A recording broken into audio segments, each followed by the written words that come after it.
Guys, what's going on? After a long day of searching, first day off and I'm beat.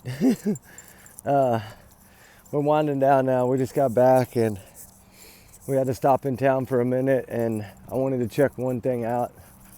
And I had, the other day I lost a SIMS card to my drone. I think it's over here somewhere. We had done some drone tests and I was gonna come over here and see if I could find it. I think I left it under a tree over here. But what I wanted to come on for was to bring light.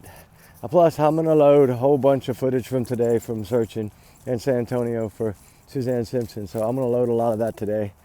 This afternoon before I do the night stuff. I'll get those loaded. I don't know how long they'll take because it's a lot of them, but we found some stuff today. We did good. Ruby did really good today.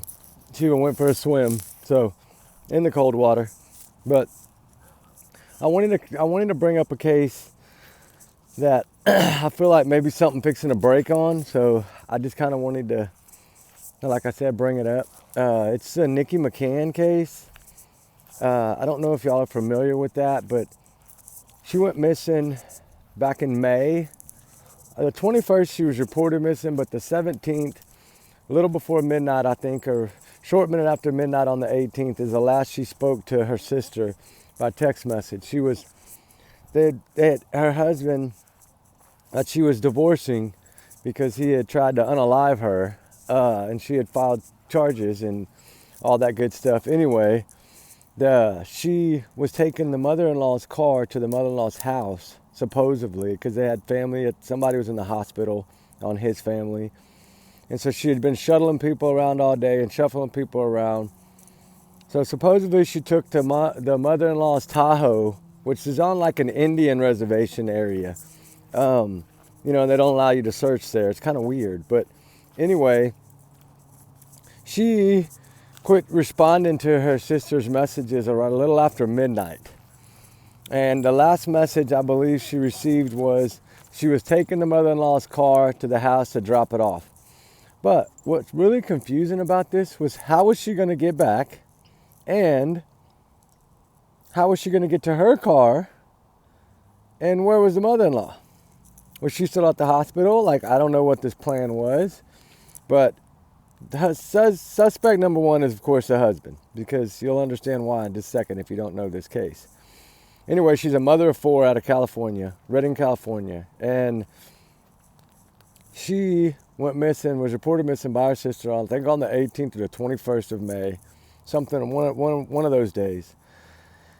But check this out. The husband had just found out in the beginning of May, about 10 days before she vanished, that she was going to pursue the charges for what he did to her. She was divorcing him.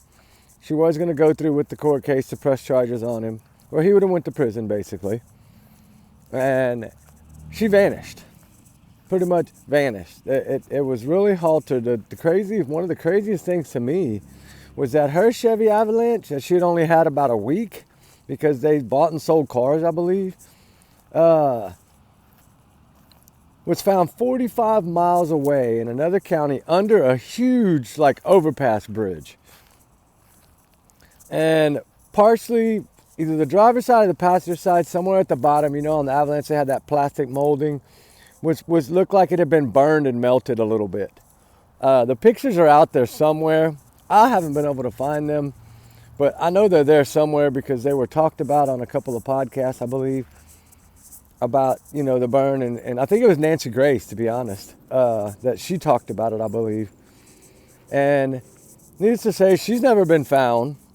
Okay, well, his lawyers, soon after she vanished, filed a thing to get the charges dismissed.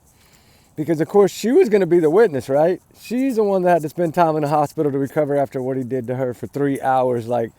Literally, trigger warning, guys. Tortured her for 3 hours, with her hands taped up. It was bad. It's not, he hit her over 15 times in the face. It was bad. He choked her out. Trigger warning, times 100 million on this one. But, and they have 4 kids. And, a lot of people jumped on it right away. JLR actually went up there and tried to call him out, in front of his house. Shout out to him for that, right? And Nancy Grace, of course, covered it. A lot of people have covered this case, but it has kind of faded after the charges got dropped in July. Needless to say, because she wasn't there to testify against him, so charges got dismissed. And then he got arrested again in October 7th, I believe. And it was for 3 traffic violations, driving with a suspended license, and then 4 other counts of something. But all he got was 12 months probation. So evidently he's a real bad troublemaker. He's suspect number 1 to me, and I think to everybody else. I don't know. I know that shortly after that, July 4th holiday, he had a fire out on his property, and some of the cars that they, I guess, were going to sell in their whatever dealership they got going on with used cars, all burned and everything. So people assumed that he was burning evidence, right? And I don't know if that's the case. I don't know. I just know that short time after that, about 2 weeks after that or so, maybe 3 weeks, they came and towed all those burnt cars off. The police did. So I don't know, something, and I know now they've opened up a few areas on that tribal reservation to search on. Remember, allegedly, these are my opinions and my theories, my thoughts, my speculation of what I think happened, and not to reflect on the channel. Y'all's comments, y'all's alone, not to reflect on the channel. We do our research together. I just wanted to make a quick video, get her face back out there. We'll do a deep dive on it. I think something's coming through the grapevine. I don't know what it is. I don't know if it's going to be forensics. You got to think, they had to sweep that vehicle of hers so thoroughly. Like even Nancy Grace said, they got to scrub it, is what they call it. Like, try to get anything out of it they could, because somehow, some way, this woman, she would have never left her kids, for one. That would have never happened. And I think the youngest is like 7 at the time. And so it's truly heartbreaking, because she didn't do anything but just try to get away from him. And this is another thing of domestic violence, like the Suzanne Simpson case. And that's why I thought about this case today, is because we were searching and it started ringing bells in my head about it. And I just like, there's another woman that was on the end of her rope to get away, finally going to get away, and then vanishes. And it's unbelievable. And now I'm wondering, of wildfires, if they were in that area at all, I don't know yet.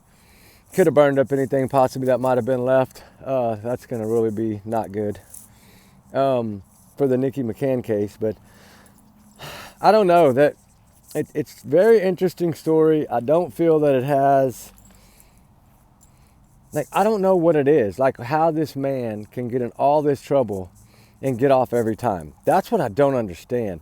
Like, the evidence was there. Like, she was in the hospital, interviewed by officers, took pictures of her throat being, I guess, whatever he did to her, bruised probably. Her face was bruised and bloody. And, this man physically assaulted her for like 3 hours and put something around her neck, and evidently it didn't work, thank God. But then shortly after that, she vanishes right before court. And we all know what happened. It's pretty easy to say what happened, but how he's still walking free is what's really baffling me.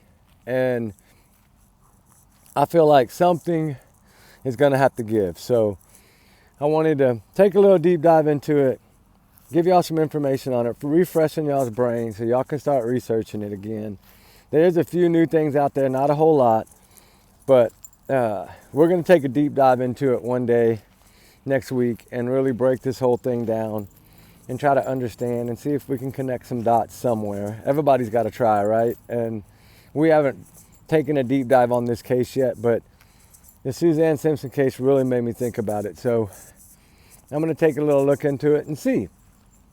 And maybe it is. Maybe there's just nothing other than the text messages to the sister and vanished. But I would like to know how she got back from the mother-in-law's, okay? Somebody got some explaining to do. And then how in the world did she get their car 45 miles away and put under a bridge, and then it's some part of the vehicle being burned? The Chevy Avalanche, 2002. I have photos of it. I'll put on the thumbnail. And I think I might have photos of the bridge too. If I do, I'll put it all on there for y'all. But anyway, guys, y'all be good. Y'all be safe. We'll talk later tonight. I'm going to post all the videos from searching today, so y'all get to see those. So y'all have a good one. We love y'all guys. Remember, trigger warning, allegedly. I'm just a big alleged bubble. Talk soon, guys. Bye.